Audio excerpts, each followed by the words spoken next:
I'll do it. I'm saying yes. It's decided. I was standing at the top of the stairs, half awake, holding a cup of black coffee that suddenly tasted like ash. Her voice echoed up from the kitchen, light and confident, like she was just agreeing to help water someone's plants, not offer up her womb. I don't care what he thinks. He'll come around. He always does. I stopped breathing. For a moment, I thought she was talking about the loan. Her sister had hinted around the idea of us co-signing on a new house again, but we'd shut that door months ago. Or so I thought. I waited for something, anything, that would clarify what I just heard wasn't insane. Then she said it. Casually. Like it was no more serious than picking a paint color. I'll carry the baby. I want to. I mean, it's family. I swear the mug cracked in my hand, but I didn't even flinch. I just stood there, not blinking, not thinking, just listening to the sound of my own marriage detonate beneath my feet. She came upstairs 5 minutes later, humming. I asked her once, just once, what the hell was that conversation? She raised an eyebrow, flicked her ponytail over her shoulder, and said, "You were eavesdropping? I live here. The walls aren't soundproof." She didn't even blink. It's my body. My decision. You're acting like I cheated on you or something. Jesus Christ, Emily, you didn't even talk to me. What's there to talk about? It's not like we were going to have more kids. That jab hit harder than she knew, or maybe she knew exactly what she was doing. It's my sister. She can't carry a child. And I can. So, I'm helping her. I was silent. Not because I agreed, but because my brain was working overtime trying to convince my heart that this wasn't some surreal, hormonal fever dream. You didn't even ask me. Her eyes narrowed. Cold. Unapologetic. I don't need your permission. And that was it. No discussion. No compromise. Just the cold slap of irrelevance right across my face. I slept in the guest room that night. Not out of drama, not out of rage, but because I needed to lie down somewhere that didn't smell like betrayal. I laid on my back, staring at the ceiling, wondering how a man becomes invisible in his own house. It wasn't about jealousy or control. It was about something more disturbing, realizing I was now just optional. An observer. I wasn't a partner. I was a footnote. And somewhere deep inside me, a switch flipped. I didn't argue again. I didn't plead. I didn't raise my voice. I just watched. Because when someone says, my body, my choice, what they really mean is, your opinion is obsolete. Okay then, let's play that game to the end. They threw a brunch. A goddamn brunch. 3 days after that phone call, our dining room was filled with pink mimosas, Pinterest printouts, and a big-ass whiteboard labeled Baby Roadmap. Her sister, Megan, waltzed in with a binder and a stack of ultrasound image printouts for future ultrasounds. Manifesting, she said, like the universe would just nod approvingly if she picked the right Instagram filter for her hypothetical baby bump. Emily lit up like she hadn't in years. Like this was her moment. Their moment, not ours. I wasn't even offered a seat at the table. Literally. I stood in the doorway with a mug of reheated coffee while Megan's husband, Todd, a human screensaver if I've ever met one, nodded along blankly and tried to act like he was part of something bigger than him. They were picking names. Names. If it's a girl, I really want to honor Grandma, Megan said, misty-eyed. But if it's a boy, maybe something modern but biblical? Emily laughed like a schoolgirl. You've always liked Elijah. They high-fived, and I realized, somewhere between the vegan quiche and the scented candles, that I had become an extra in the background of a movie I didn't even want to be cast in. Later that night, I asked Emily, how are we paying for all this? She was brushing her teeth. What? This whole operation. Who's paying for the appointments, the supplements, the injections? Does Megan have coverage for this? She spit into the sink like I was boring her. Why are you being so weird about it? Because our joint savings just paid for your initial labs. I got the notification. She turned around, toothbrush still in hand. It's temporary. Megan and Todd will pay us back. When? Before or after the stroller parade and name reveal party? You're being dramatic. No, I'm being married to someone who decided to become a gestational time bomb for her sister without even checking the fuse length.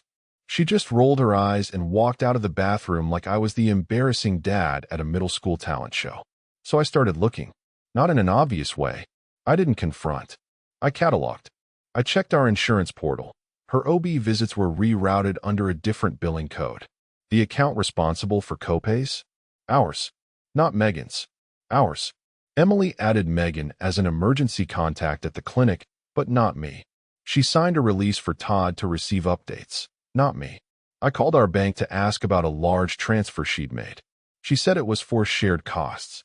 It was labeled surrogacy prepay. I hadn't agreed to anything. Not legally, not emotionally, not financially.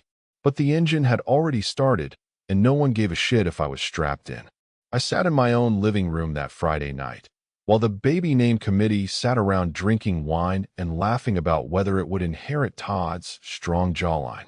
The man looks like someone copy-pasted a census form into a human body. And that's when it hit me. If something went wrong, anything, I would be the only one standing in the blast radius. Because when people play God, they never plan for disaster. That's what us mortals are for. You've had 2 C-sections already, right? The doctor asked, glancing at Emily's chart. Emily nodded, too quickly. Yes, but both were smooth. No complications. The doctor hesitated. It was a flicker, just a flash behind her professional poker face, but I caught it. I watched her eyes skim the page again, then flick toward Megan, then back to Emily. We'll monitor closely.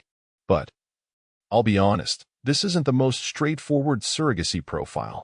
Prior surgeries, your age, the minor placental issues in the second pregnancy, nothing disqualifying, but things to watch. I looked at Emily. She didn't flinch. She smiled. I feel great. Really? We're all committed to this. I said nothing then, because the air in that room was already saturated with optimism and delusion. But in the hallway, I pulled her aside. Emily, what she just said, it's a red flag. She exhaled hard, like I was some fly buzzing at her ear. Tom, it's fine. No, it's not. She literally said you're not an ideal candidate. This isn't like getting your tonsils out. There's risk. To you. And to the baby. It's under control. You don't control biology, Emily. You don't get to vote your way around scar tissue and blood pressure. She folded her arms. Why are you so against this? Because when this thing goes sideways, and it will, you're all going to look at me like I'm supposed to fix it. And I won't. Let me be clear now. If anything goes wrong, I'm out. Don't drag me into it. I'm not your mop. You're being cruel. No, I'm being realistic. Someone has to be. She turned and walked away. Not stormed off, just left, like I was a boring at interrupting her favorite show. A week later, I found the documents. They were in a red folder, shoved behind a dog food bin in the pantry. My name nowhere. No mention of me. But there it was, plain as day, Megan listed as the legal mother, Todd as the father, and Emily, my wife, as the gestational carrier. Finalized. Notarized. Witnessed. No medical clause. No contingencies. Just done. I stood there in the dark pantry, holding the folder like it was radioactive. A legal framework had been built around me. They had carved a child out of my wife and handed the rights to someone else, before it was even a clump of cells, and no one thought I needed to know. I waited until she was brushing her hair that night. Calm. Precise. Like none of this was extraordinary. I laid the red folder on the bed. She didn't even flinch. Oh, she said. That's your response? Oh, I didn't think you'd want to be involved. I just stared at her. You made sure of that, didn't you? She put the brush down. Look, you've made it clear you don't support this. So I handled it. You didn't handle it. You excluded me. There's a difference. Her voice went flat. I didn't need your signature. And that's when I felt it. Not pain. Not heartbreak. Just heat. A low, slow, boiling anger that had no outlet. Because she was right. I didn't matter. She'd written me out of my own household story like I was a typo. And in that moment, I stopped trying to convince anyone of anything. I let go of the illusion that logic would win here. I was married to a woman who saw partnership as an optional checkbox, and I had just been unchecked. The first time she referred to the baby as ours, she didn't mean me and her. She meant her and Megan. It slipped out during a phone call I wasn't supposed to hear, again. She was pacing the hallway, one hand on her belly, the other cradling the phone, whispering excitedly. He kicked. Our little guy just kicked. I was sitting in the dark, pretending to watch some crime show I'd already seen twice, and I felt it like a gut punch. Our little guy. I looked over at the ultrasound picture she'd taped on the fridge. Megan had drawn a little smiley face on it in pink gel pen. And suddenly, it felt like I was living in a house that had quietly evicted me. Emily wasn't just distant now. She was surgically removed. Her eyes didn't meet mine at breakfast. She kept her laptop open during dinner. Conversations with me had the rhythm of customer service calls. Clipped, forced, functional. Her smiles were saved for Megan. Her exhaustion was reserved for herself. And me? I was the guy refilling the Brita filter and fixing the porch light like a live-in maintenance man with no lease. One night, I said it. Just put it out there, flat and dry. Do you want me to leave? She looked up from her tablet. No surprise in her face. No emotion at all, really. If you leave now, she said, you'll be the most selfish person I've ever known. I blinked. You mean now as in during all this? She gestured at her belly. During his development, during this journey. Emily, you made it very clear this wasn't my journey. She shook her head. You're twisting it. I meant you didn't want to be involved, so I protected your space. No, you cut me out. Don't spin this like you did me a favor. You said you wanted nothing to do with it. I stood there in the middle of the kitchen, lights off, dishwasher humming behind me like background noise to our unraveling. That was before you turned this house into a damn shrine for someone else's fantasy family. Her jaw tightened. I'm carrying life inside me. You think I have time for your tantrums? I didn't say another word. I went to the bedroom. I shut the door. And then I started. I opened an encrypted folder on my laptop. Created a digital paper trail. Bank statements, screenshots of transfers. Insurance files, showing her sister listed as the primary contact. Voicemails from Megan, talking about how she'd make it up to us soon. Emails between Emily and a clinic coordinator about legal custody forms. Screenshots of texts where Megan said, if anything happens, it's all on me. You guys won't be liable. I didn't respond to those texts. I archived them. I opened a second folder labeled Voice Notes and started recording myself.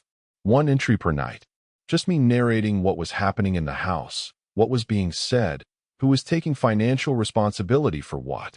I didn't know what I'd use it for. Maybe nothing. But I was done trusting anyone's memory in this circus. I wasn't just being pushed out of a marriage. I was being framed out of responsibility until it became convenient. And I wasn't going to let them rewrite that story later. I had no idea how far this would go. But I knew one thing for sure.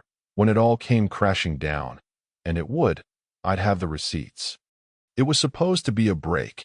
That's what Megan called it. A short, much-needed break. 2 weeks after the birth, she showed up at our house in oversized sunglasses and Lululemon everything, cradling the newborn like a fashion accessory.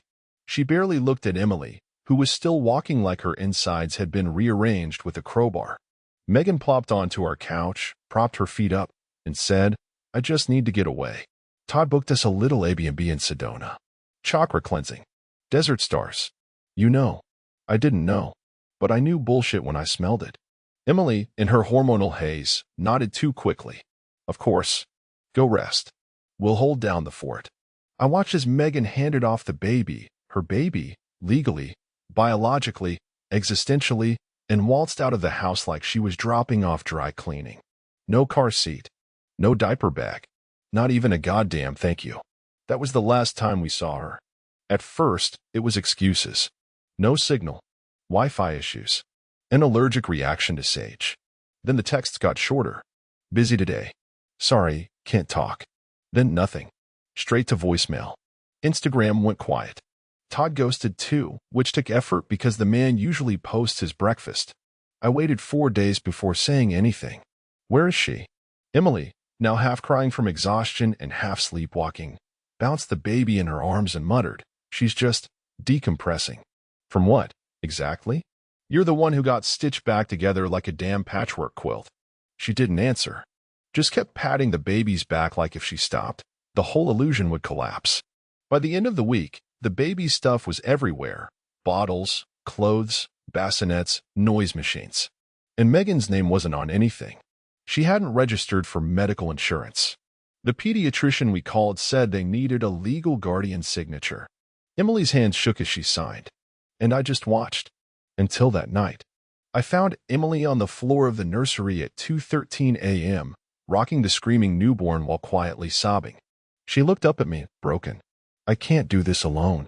My blood went cold. Alone? I asked, leaning against the doorway. Thought this was a team effort. You and your sister. Soul bond and all that. She left me. No, Emily. She left him. You were the vessel. I was the obstacle. And now you want me to be the rescue team. She stood, slow and wobbly. He's innocent. He's a baby.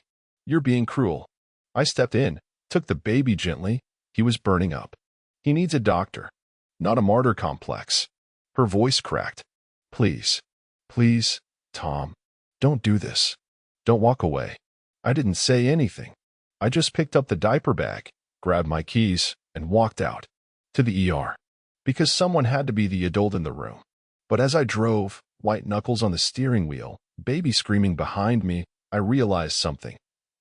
I wasn't angry at the baby. I was angry that I had been right. I told them this would happen. I told them not to count on me. But they did it anyway. And now they wanted to cash in on empathy they never earned. Too bad. The bank was closed. Congenital heart defect. That's what the cardiologist said. After 32 hours of tests, tubes, wires, beeping machines, and forms I wasn't supposed to be signing. The baby, let's stop pretending and call him what he was at this point. A child abandoned by his legal parents, had a ventricular septal defect. A hole in the heart. Not life-ending, but not minor either. He'd need surgery. Soon. We've tried reaching the mother listed here, the nurse told me, tapping the clipboard. But her phone's disconnected. Yeah, no shit. Todd's number went straight to a voicemail that sounded suspiciously like it was recorded in a moving car. Megan's social media had vanished. Deleted. Like she'd never existed. They ghosted like a pair of scam artists ditching a lease. The insurance was under Megan's name, which meant no coverage unless we took emergency guardianship. The social worker pulled Emily aside and talked in that soft, condescending tone they reserve for people they think are in over their heads. We're going to need proof of custody, or you'll need to foster him formally. Emily, already hollow-eyed and trembling from exhaustion and hormones, looked at me like I was the answer to a test she hadn't studied for. I said nothing. Later that night, we sat in silence across the living room. The bassinet was by the window. Monitors blinked softly. The sound of a sick baby breathing through oxygen tubes does something to your spine. It rearranges the way you hear silence. Emily finally whispered, I put him on our insurance. Temporarily. Just until we figure this out. I looked up slowly. That legal? She didn't answer. Didn't need to. How much is this surgery going to cost? I asked, already knowing the answer would be a shrug. She reached for my hand. I pulled it back. Then came the calls. Her mother first. Tom, sweetheart, I know this is hard, but you've always been the reliable one. Then her uncle, the one I hadn't spoken to since our wedding. You're the man of the house, right? You can't just let a baby suffer. Then her sister-in-law. You think you can live with yourself if something happens to him? It was like a goddamn intervention, except the addict was reality, and I was the only one sober. They framed it like a test of character. Like masculinity was measured in checkbooks and guilt. You have the income, they said. You have the benefits. You have the heart. Funny. A month ago, I wasn't even consulted. Now I was the last hope. I finally turned to Emily and asked the one question no one else had the balls to say out loud. What if Megan never comes back? She flinched. Hard. What if this is it? What if she planned this? Dumped him here, walked away, and you, and I get to clean it up? She wouldn't, Emily whispered. But her voice cracked on the last word. You sure? Because this baby doesn't have her eyes. He doesn't have her name. He doesn't even have her damn diaper bag. She started crying again. Not soft tears, ugly, guilt-ridden sobs. And for the first time, I didn't feel sorry for her. I felt cornered. They'd built a fantasy. And now that it was bleeding money and coughing up medical charts, the fantasy had turned feral and come crawling back to my doorstep. And everyone expected me to let it in. Because I had a house. Because I had a job. Because I had a functioning moral compass. But the thing about a compass is it points north. It doesn't point backward. She was sitting on the edge of the bed, still in her scrubs from the clinic. Hair a mess, hands shaking, eyes bloodshot. The kind of tired you don't sleep off. The kind of tired that builds in your bones when the fairy tale starts demanding a receipt. The baby was asleep, finally, his little chest rising and falling under a nest of tubes and monitors. The soft, mechanical hiss of the oxygen machine in the next room gave our house a hospital echo. No one had been laughing about baby names lately. I stood in the doorway for a long time before I spoke. I'm done. Her head snapped up. What? I stepped forward, slow, measured, calm in the way only someone who's passed through fire can be. You remember what you said to me? I asked, voice low. Back when this all started? She blinked, already crying. Tom. No, I want you to say it. Out loud. The line you kept throwing at me like a sword. She swallowed. My body, my choice. I nodded. Right. That one. She looked down at her hands. I didn't mean. No. You did. And I listened. I stayed quiet. I backed off. I let you own it. You didn't need me then. You made that clear. I was trying to do something good, she whispered. For who? I snapped. Your sister, who bailed. Your mother, who treats me like a walking wallet. Or yourself, so you could feel like some kind of maternal savior. She didn't answer. Just shook. You chose this, I said, each word sharp as glass. You chose to cut me out, to make legal agreements without me, to treat me like a hostile witness to your noble mission. So now you get the full ride. All of it. Her lip trembled. He's innocent. I know, I said, quieter now. And that's the tragedy. He didn't ask to be born into a family that treats responsibility like a raffle ticket. She stood, wobbling slightly, arms reaching out. Tom, please. I'm sorry. I didn't know it would go like this. I thought that you'd be praised, applauded. You thought love would magically show up when the consequences did. Tears streamed down her face. I love you. I looked at her like a man studying a stranger. No, I said. You needed me. That's not the same. She sank back onto the bed, sobbing now, shoulders shaking, saying my name over and over like it would cast some spell to bring me back into the script. But I was already gone. My bag was packed, car keys in hand. I've arranged for a temporary caregiver to help you at night, I said, turning toward the door. I've covered 2 weeks in advance. You're leaving me alone? I'm leaving you in charge, I said. You insisted on it. Now own it. I didn't slam the door. I closed it gently, because silence, in that moment, said everything louder than rage ever could. The summons came folded in a peach-colored envelope, slipped into my mailbox between a Bed Bath & Beyond catalog and a coupon for oil changes. I stared at it for a long time, not because I didn't expect it, but because I did.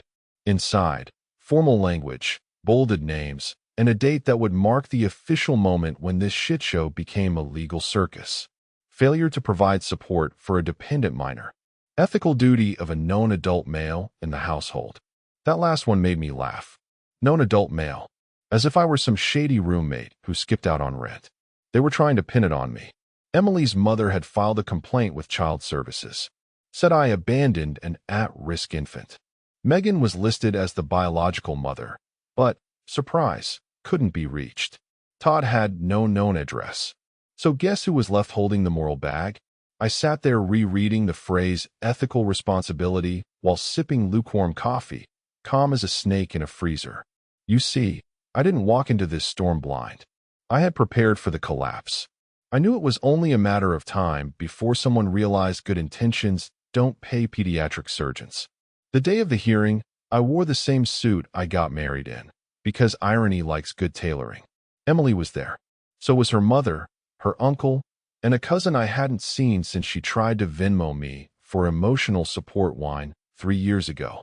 The judge was a woman in her 60s, stern and tired, the kind of face that's seen every angle of human selfishness. She looked at the file, looked at me, and asked if I had anything to add.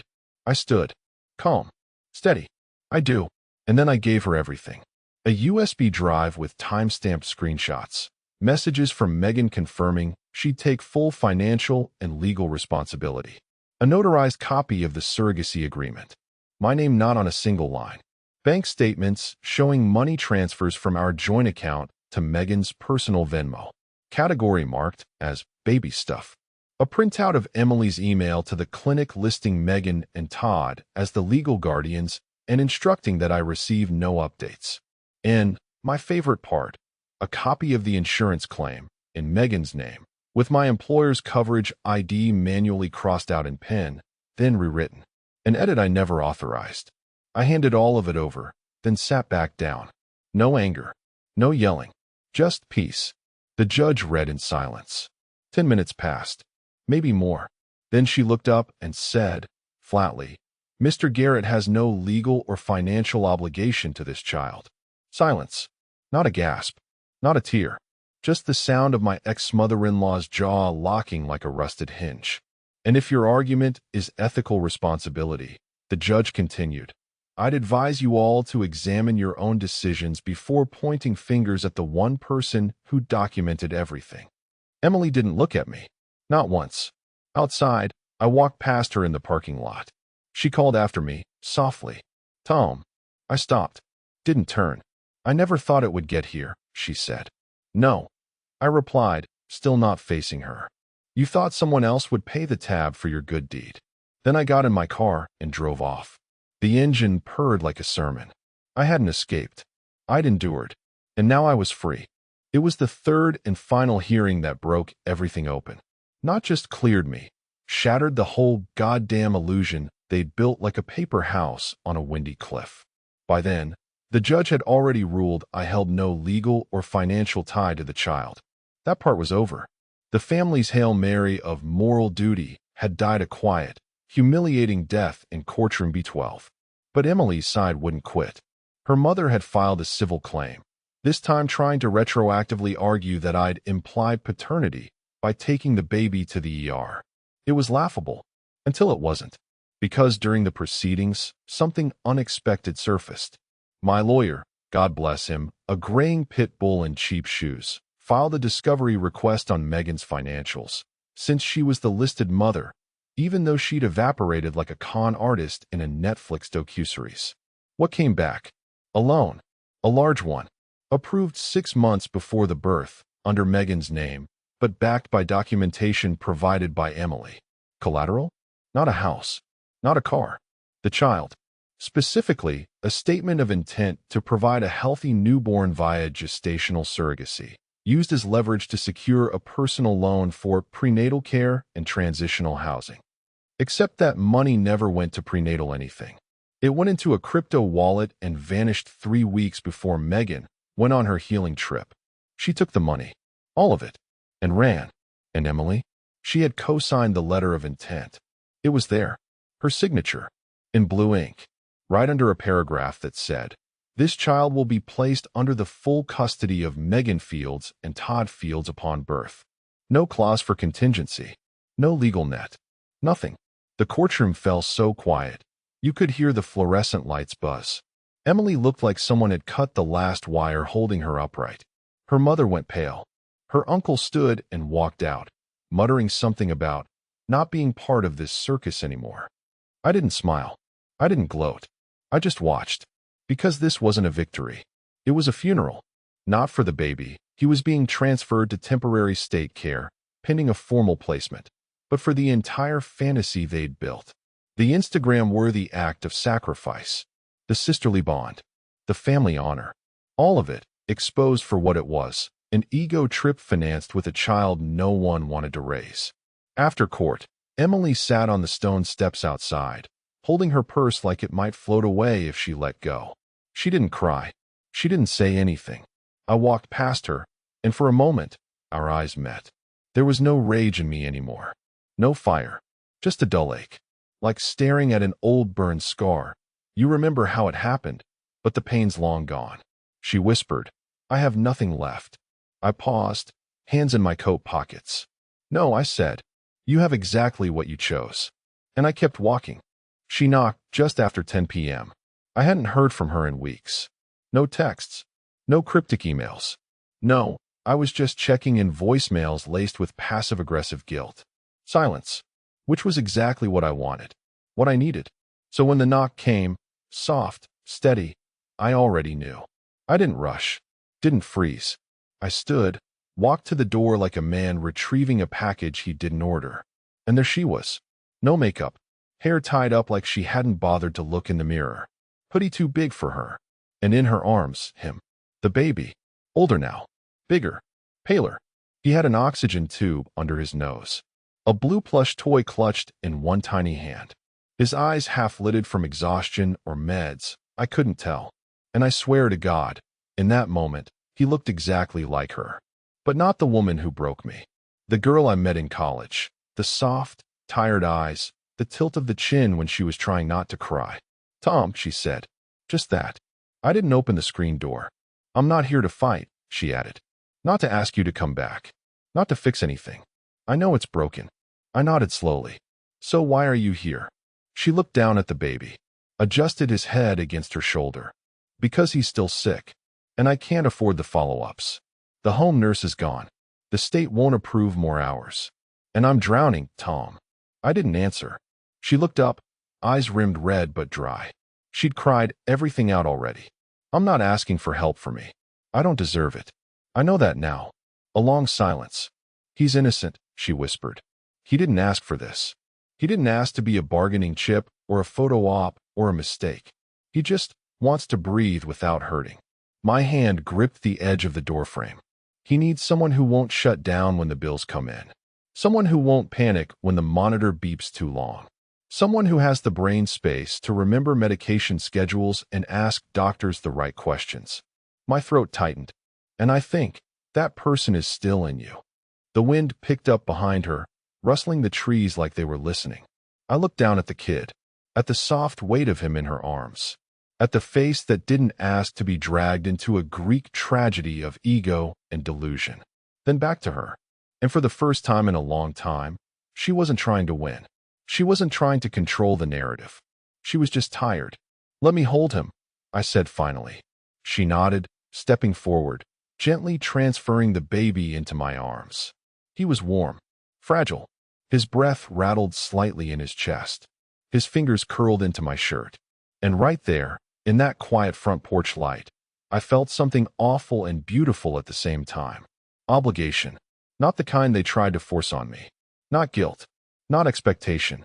Just the raw, undeniable truth that he didn't deserve to be an orphan of bad decisions. Emily sniffed, voice barely a whisper now. "I'm not asking you to come back." I nodded. "Just don't let him fall through the cracks." I held the baby closer and said nothing, because any answer I gave, yes or no, would chain me to a future I wasn't sure I could carry. The invoice came on a Friday, $28, 643.67. Pediatric cardiac surgery. ICU care. Follow-up testing. A half-page list of codes and medical abbreviations that looked more like a war log than a bill. I scanned it once, then again, then closed the tab and opened a different one, my lawyer's contact form. I wrote one sentence. Approve full payment from the trust account. No direct contact. No commentary. He called 2 hours later just to confirm I hadn't been hacked. "No, Jerry," I said. "It's not charity. It's cleanup." The money went through Monday morning. By Wednesday, I received an envelope. Not from Emily. From the hospital. A handwritten thank you card, meant for someone who hadn't disappeared. Someone who had stepped in. I left it unopened on my kitchen counter, next to the coffee grinder and the growing pile of silence I'd been curating like an art installation. I hadn't seen Emily since that night on the porch. Didn't plan to. She tried once. Texted something soft, vaguely hopeful. I didn't expect that. "Thank you. I hope we can talk soon." I didn't answer, because there was nothing left to talk about. I didn't pay for his surgery out of love, or forgiveness, or some redemptive Hallmark movie awakening. I did it because he's a human being, a sick child, and no matter how badly this story was scripted, he didn't write any of it. This wasn't a gesture. It was conscience control. It was checking one last box to make sure I could sleep without wondering if I'd let an innocent suffer because the adults around him failed every test of decency. A few weeks later, I signed the lease on a condo 2 cities away. Nothing big. 1 bedroom. Clean walls. Quiet. A place where no one asked me to donate body parts in the name of family. I changed my mailing address. Updated the DMV. Closed our joint bank account. Then I filed for divorce. I didn't text her. Didn't call. I had Jerry handle the paperwork. He told me she cried when she signed it. Said she looked up at him and whispered. I thought maybe he'd come back. He told her what I'd told him. I think Tom already did everything he needed to do. That night, I sat on my balcony with a glass of whiskey and listened to the hum of a city that didn't know who I was. Didn't care. It was perfect. People talk about freedom like it's a burst of light, a triumphant sunrise. But sometimes, freedom is the quiet click of a door that no longer opens behind you. 6 months. That's how long it's been since I handed my old life its coat and showed it to the door. Now I live 2 hours north, in a smaller city where no one knows the story, where I can walk into a diner, order black coffee, and not have to dodge pity or whispered updates about who's fallen apart this week. The walls here don't echo. I started volunteering at a legal aid center on Tuesdays, helping men navigate custody rights, parental neglect cases, the quiet hell of being erased from your own family. I don't tell them my whole story. Just enough. Just enough to see their shoulders drop when they realize someone finally gets it. There's one guy, Jeremy, mid-40s, solid guy, blue collar. His wife took their kid across state lines after he questioned how much time she was spending with her yoga instructor. I helped him draft the emergency petition. Sat beside him in court. When the judge ruled in his favor, he didn't cry. He just said, "No one believed me until you." That's the work now. Not revenge. Not rage. Just making sure fewer men get shoved out of their own homes with nothing but a suitcase and a shattered sense of worth. I still keep the thank you card from the hospital. Still haven't opened it. I moved it to my desk drawer, under a stack of intake forms. Not because I'm bitter, but because that chapter's over. Sealed. Then, last week, a letter arrived. No return address, but I knew the handwriting. I almost didn't open it. Thought maybe it was another passive-aggressive essay about healing or closure. It wasn't. Just one page. Simple. Quiet. Almost scared of its own truth. Tom, I finally understand. You weren't cold. You weren't cruel. You were the only one acting like an adult while the rest of us played pretend. I thought you were abandoning us. But now I see. You were the one person trying to hold the damn ship together. I don't expect forgiveness. I don't even expect a reply.